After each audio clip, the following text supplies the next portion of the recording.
Nah, sekarang mari kita belajar tentang kebahagiaan. Oke, silahkan teman-teman yang mungkin ambil nafas sebentar. Karena ini materinya padat malam hari ini. Baik, tentang kebahagiaan ada beberapa tips, beberapa kata-kata bijaksana dari Seneca. Yang pertama, kata Seneca begini, orang itu menjadi sengsara karena ia berpikir dirinya begitu. Begitupun dengan bahagia. Jadi, pertama, Seneca ingin mengingatkan pada kita, bahagia atau tidak, itu tergantung pemikiran kita tentang diri kita. Kunci pertama itu. Sama sekali tidak ada hubungannya dengan hal-hal di luar diri kita. Kuncinya tentang anggapan kita, pikiran kita terhadap diri kita. Sepahit apapun situasi, separah apapun kondisi, kalau kita menganggap, aku masih bahagia kok. Aku masih bersyukur dengan situasi seperti ini. Aku ini masih tergolong orang yang beruntung loh. Jadi aku harus tetap bersyukur dan bahagia. Loh, itu ya kita bahagia. Meskipun situasinya sebenarnya tidak terlalu sedih, tidak terlalu mengenaskan, meskipun hanya kesulitan kecil saja dalam hidup, tapi kalau kita merasa, wah, hidupku ini malang sekali, hidupku ini menyedihkan sekali, salahku apa kok Allah mengujiku seperti ini, ya jadilah kita orang yang tidak bahagia. Meskipun mungkin sebenarnya ujiannya hanya kecil saja. Sebaliknya, orang yang ujiannya sangat berat, tapi menganggap, aku masih bahagia. Masih banyak orang yang lebih malang dari aku, lebih sedih nasibnya dari aku.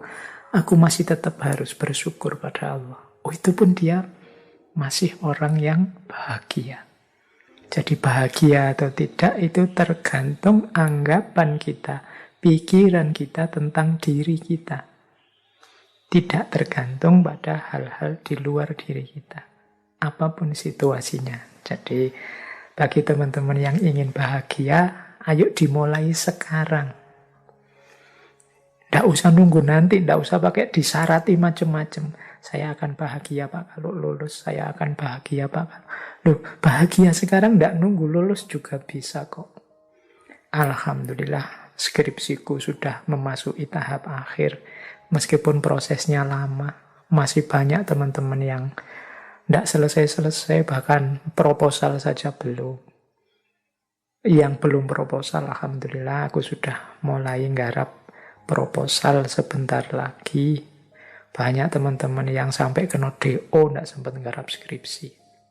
Yang DO mungkin ya, alhamdulillah aku masih sempat merasakan seperti apa kuliah. Banyak loh saudara-saudara teman-teman kita yang sampai tuanya tidak tahu rasanya kuliah itu apa, sibuk dengan kesulitan hidupnya. Loh, ada sangat banyak alasan untuk kita bahagia, sebagaimana juga ada sangat banyak alasan kalau kita tidak mau bahagia. Tergantung kita milih yang mana. Jadi, pandemi ini kita sikapi seperti apa? Membahagiakan atau menyengsarakan? Masih dalam batas kita harus bersyukur ataukah sama sekali harus kita ratapi? Itu semuanya tergantung kita. Jadi tidak ada hubungannya dengan yang di luar diri kita. Maka yuk mari kita tata cara berpikir kita. Biar kita hidup secara bahagia. Kemudian ada rumus yang kedua, kata Seneca begini, kehidupan yang bahagia adalah yang sesuai dengan sifat alaminya.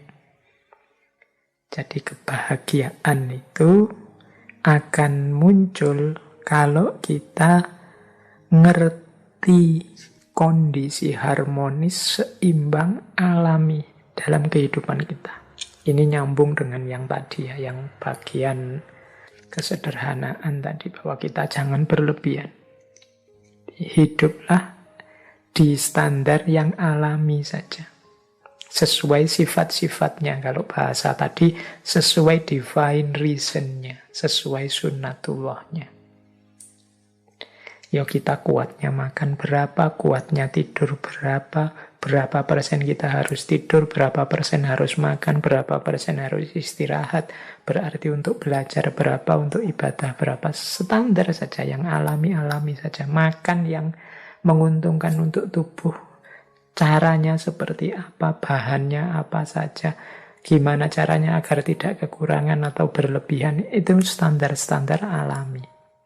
Kalau kita bisa hidup dengan standar yang alami tadi, ya mudahnya tidak kekurangan, tidak berlebihan, insya Allah kita akan bahagia.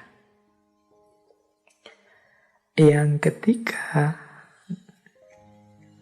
kata Seneca begini, berbahagialah mereka yang dapat bertahan di saat menerima keberuntungan dan ketidakberuntungan. Jadi mental ketiga yang melahirkan kebahagiaan adalah penerimaan. Di antara sumber ketidakbahagiaan kita adalah kita tidak terima dengan situasi yang padahal sudah nyata kita hadapi. Kita tidak mau ngaku, kita tidak mau menerima bahwa oh iya sekarang memang situasinya seperti ini. Oh iya sekarang memang kondisinya begini. Mari kita terima dulu kenyataan hidup, kalau orang Jawa menyebut kasunyatan. Mari kita terima dulu apapun situasi yang memang sudah jelas kita hadapi. Ini akan membuat kita bahagia. Bahwa untuk selanjutnya, wah saya harus mengubahnya jadi lebih baik, saya harus memperjuangkannya agar lebih berkualitas, monggo. Tapi pertama-tama, mari kita terima dulu apapun situasinya.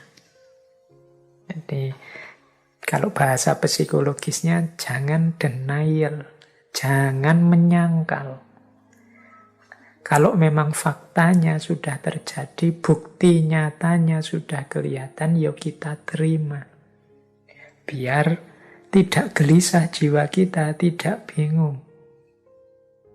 Jadi, apakah itu jenisnya keberuntungan atau ketidakberuntungan? Ini lebih kondusif untuk kebahagiaan hidup kita. Dibandingkan kalau kita menolak terus, kita curiga terus, kita membantah terus, tidak terima terus. Itu secara psikologis tidak kondusif. Membuat kita tidak bahagia. Akan lebih baik kalau kita terima. Pak, kalau kita dibohongi, akhirnya gimana Pak? Ya enggak apa-apa, kita akui saja bahwa kita memang dibohongi. Besok semoga saya enggak dibohongi lagi, berarti saya harus belajar. Itu lebih membahagiakan. Daripada sejak awal kita curiga, terus curiga itu pasti enggak bahagia. Suudzon itu pasti tidak membahagiakan. Kemudian hasilnya memang dibohongi, terus marah-marah. Ini juga tidak membahagiakan. Diakui saja fakta, berarti aku ini kurang pinter, aku ini kurang jeli, aku ini ternyata yang aku anggap aku ini pinter, ternyata aku masih bisa dibohongi, berarti aku ini memang manusia yang lemah. Sejak saat ini aku akan belajar biar tidak dibohongi. Itu mungkin lebih kondusif untuk hidup kita dibandingkan kita menyangkal terus, denial terus terhadap fakta yang memang sudah nyata kita hadapi. Lebih menenteramkan. Ini untuk level individu ya, level psikologi kita masing-masing. Mungkin kalau nanti urusannya beda, mungkin level sosial atau politik atau ekonomi logikanya mungkin berbeda, tapi untuk kenyamanan kebahagiaan hidup kita, penting bagi kita untuk mengakui dan menerima situasi yang kita hadapi, baik bentuknya keberuntungan maupun ketidakberuntungan. Nah, yang keempat, ini ada rumus dari Seneca begini. Keberuntungan itu adalah apa yang terjadi saat persiapan bertemu kesempatan. Ini rumusnya unik ya, kita dulu sering mendengarkan kalimat kejahatan itu terjadi kalau ada niat dan ada kesempatan. Ini kata Seneca bukan tentang kejahatan, tapi tentang keberuntungan hidup. Keberuntungan hidup itu akan terjadi kalau persiapan bertemu kesempatan. Jadi kalau kita ingin hidupnya beruntung dan bahagia, berarti apa? Ayo kita mempersiapkan diri. Sehingga ketika kesempatan datang, kita bisa memanfaatkannya untuk kepentingan kita. Itulah namanya beruntung. Untuk hal apa saja yang kita inginkan jadi target-target kita, kalau tadi di depan ada tujuan hidup kita, mari kita siap-siap. Jangan sampai kesempatannya datang, kita belum siap. Atau sebaliknya juga, persiapan kita sudah matang, kesempatannya tidak datang. Hanya saja, kalau kesempatan kan kita tidak menguasai sendiri. Kesempatan itu kadang datang dari luar diri kita. Tapi kalau persiapan, itu kita sepenuhnya yang melakukan. Jadi mari siap-siap. Sampean ingin apa? Misalnya, saya nanti ingin jadi orang yang di masyarakat itu dihargai, kemudian mungkin disuruh ceramah, disuruh sambutan, bisa kalau tiba-tiba disuruh memberi tausiah, wah, itu besok bayanganku begitu aku. Nah, berarti harus sejak sekarang latihan ngomong, latihan pidato, latihan ceramah, itu persiapan. Siapa tahu tiba-tiba ketemu momen, monggo mas, memberi sambutan, memberi tausiah, ini Pak Yainya tidak datang. Lu kita sudah siap. Itu kan keberuntungan. Begitu tampil, wah ternyata luar biasa. Besok diundang bicara lagi. Ya, itu namanya keberuntungan. Ketika persiapan ketemu kesempatan.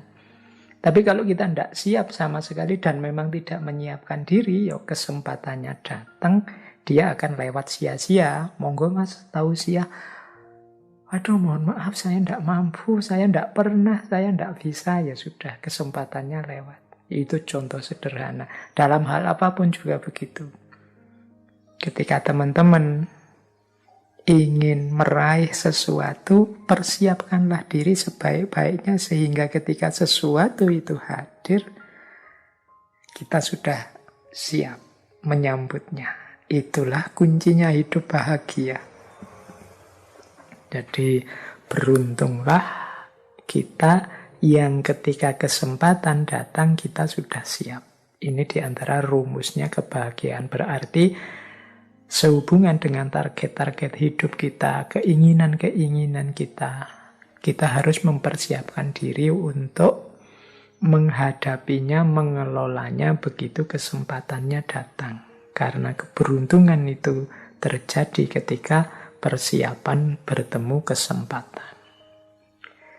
Jadi ada 4 rumusnya kebahagiaan.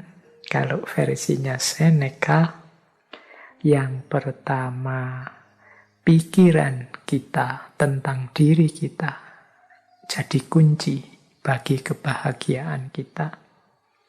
Yang kedua, hidup yang alamiah, tidak berlebihan, tidak kekurangan, sesuai sunnatullahnya akan lebih membahagiakan. Yang ketiga, kekuatan kita untuk menerima, kemampuan kita untuk menerima apapun situasi, baik beruntung atau tidak beruntung, adalah sumber kebahagiaan. Dan yang keempat, kesiapan kita untuk mengelola, menghadapi kesempatan apapun yang datang. Jadi itu antara lain kuncinya kebahagiaan menurut Seneca.